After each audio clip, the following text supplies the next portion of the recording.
आज का दिन बहुत ही एक्साइटमेंट होने वाला है क्योंकि आज हम मायके में रुकेंगे और मम्मी पापा सुबह फजर में आ जाएंगे। और मैं जल्दी से मार्केट जाके ये बच्चों के कपड़े लेकर आई हूँ। ये इल्मा का सूट है पर्पल कलर का और मैंने अलीज़ा के लिए ग्रीन कलर का सूट लिया है।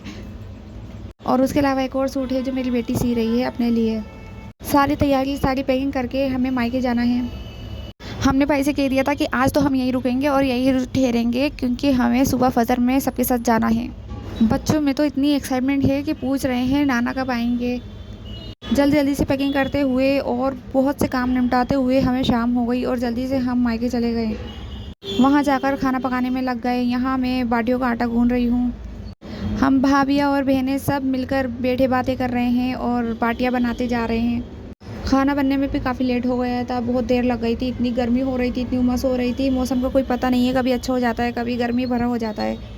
इससे एक दिन पहले भाई की बेटी का बर्थडे था, लेकिन हम सब आए हुए थे तो दूसरे दिन केक लेके आ गया और उसका हमने मिलकर बर्थडे मनाया।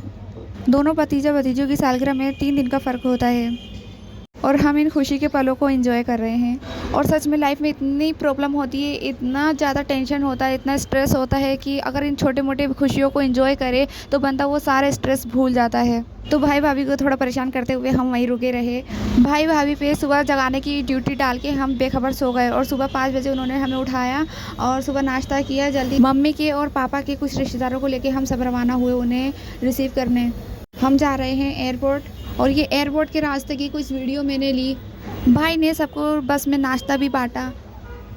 और जब हम सब एयरपोर्ट पहुँचे तो वहाँ काफ़ी देर बाहर खड़े रहना पड़ा। सिर्फ हमें नहीं, बहुत से लोग वहाँ बाहर खड़े हुए थे सबके इंतज़ार में, सबके रिश्तेदार जो गए थे हज पे। मैंने तो बाहर से ही फूलों का गजरा लिया। मेरी बहनों ने पहले से ही ले रखा था लेकिन मैं नहीं ख़रीद पाई थी और मैंने शुक्र है बाहर से मुझे मिल गया।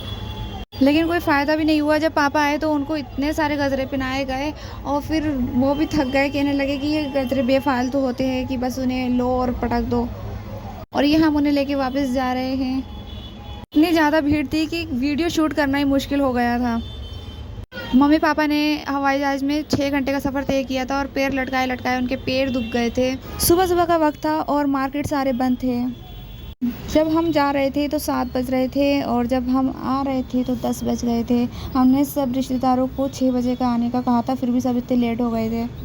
जैसे ही सारे रिश्तेदार पापा से मिले, सब उनके गले मिले, उनसे हाथ मिलाया, उनसे मुसाफा किया और उन्हें खूब गजरे पहनाए, फ़ोटो लिए। इतना फ़ोटो सेशन चल रहा था और अलीज़ा ने भी गजरा पहनाया था अपने नाना को। हमने सोचा था कि बड़ा सारा वेलकम लिखेंगे, पता नहीं क्या क्या करेंगे, लेकिन जो सोचते हैं वो होता ही नहीं है और इतना बहुत सारी तैयारियाँ अधूरी रह गई। पूरे 40-45 दिन बाद हमने पापा को देखा, मम्मी को देखा। दोनों भाई जैसे ही पापा से मिले, तीनों के तीनों इतने इमोशनल हो गए थे। सबको हाजियों से मिलने की इतनी एक्साइटमेंट थी कि ना किसी को गर्मी का पता चल रहा था ना किसी बात का। सब फ़ोटो सेशन में लगे थे। और दिन में दाल गोश्त बना था, रात में बिरयानी बनाई हमने।